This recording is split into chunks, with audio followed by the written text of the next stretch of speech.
Loose Leaves, Peace Amidst Radical Change, written and read by Alicia Fowl. Chapter 11, Enlightenment Isn't Real. Before enlightenment, chop wood, carry water. After enlightenment, chop wood, carry water. Is it no wonder the spiritual teaching can do so little? Teacher, here, this is flying. This is what it feels like. Student, nope, quite content to have feet firmly planted. Thank you. Teacher, well, your resistance is futile. Everyone's eventually born, in death if nothing else. Student, that doesn't make any sense. I refuse to see this thing you call death. Teacher, in death is freedom. Student, now you're just crazy.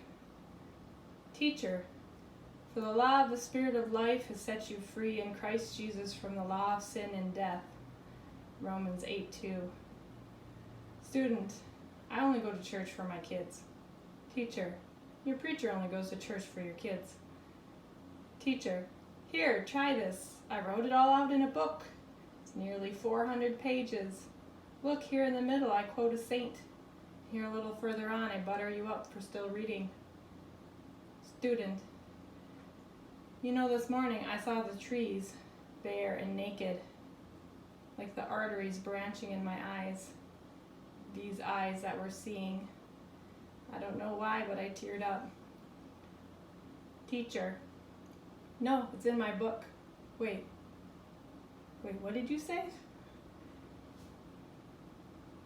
Is this what the saying means, the blind leading the blind?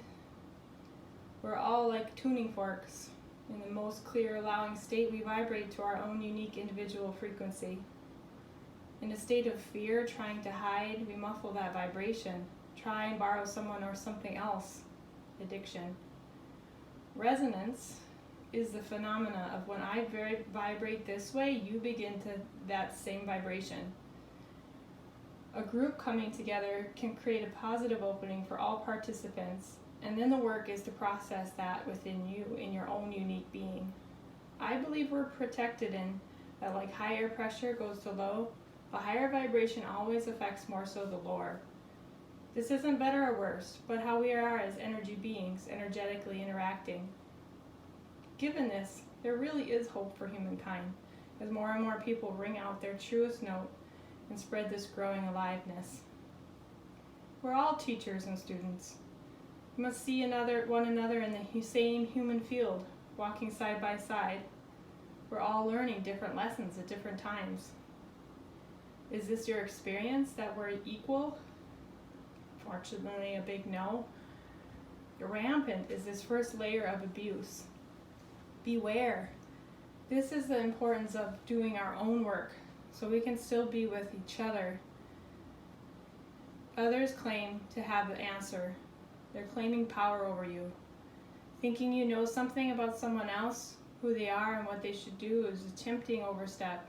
It does make us feel good and in control and valuable. These are all normal human needs.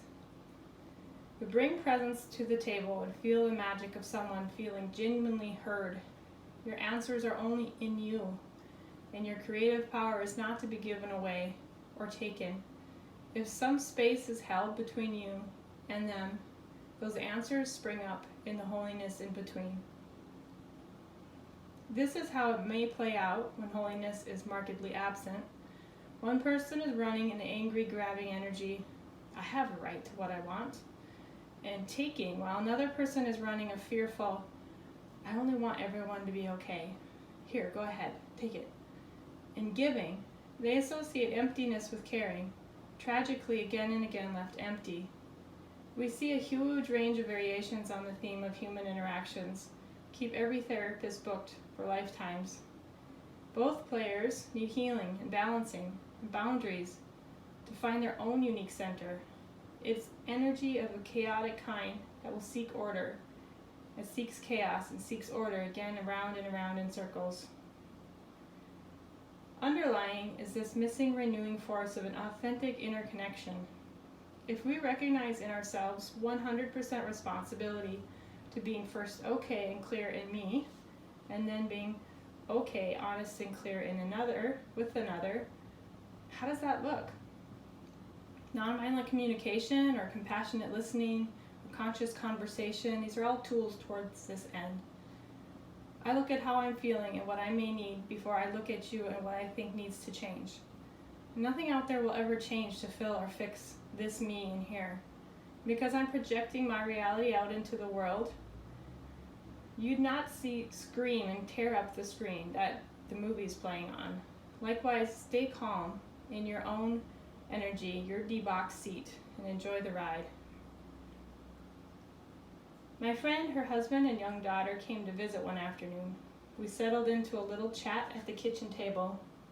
He sat holding a Bible and did not waste any time before launching into, "I'm starting an online church" infomercial. I had become a Christian at age 10, received the Bible for my 11th birthday from my parents. I was a very good Christian for a good many years that would have been better spent being a good kid. This was not enough to stop him from attempts to save my soul. My husband, having grown up in conservative religious territory, had his hackles up. Much more expanded and pro-feminine outlook that I've adopted was not going over well.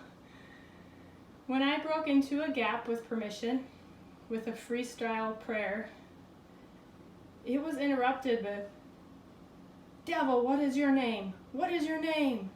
He roared at me, an intense display of really felt like aggression.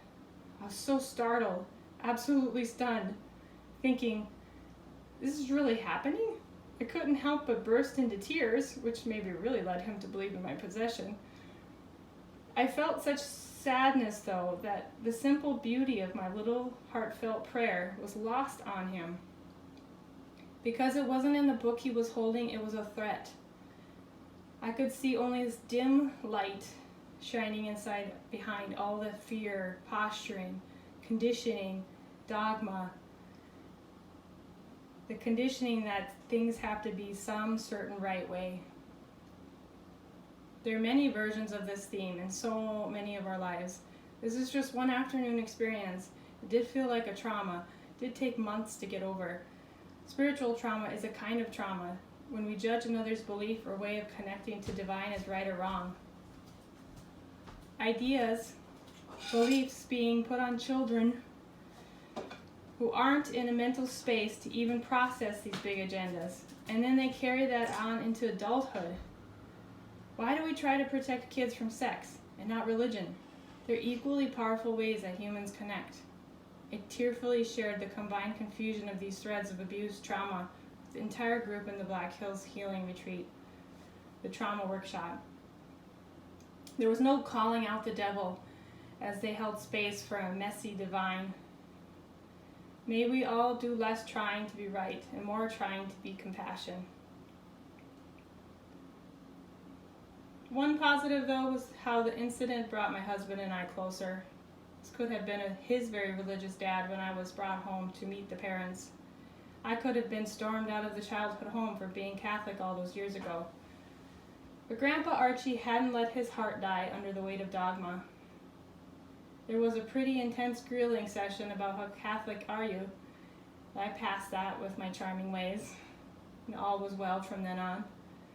And he's missed. His heart went out in his sleep just 2 weeks after a new granddaughter, our first daughter, was born.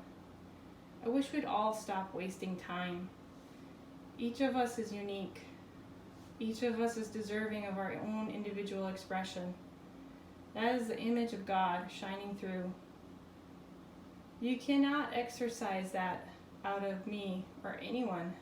You can even be the exorcist, and that is a divine expression too.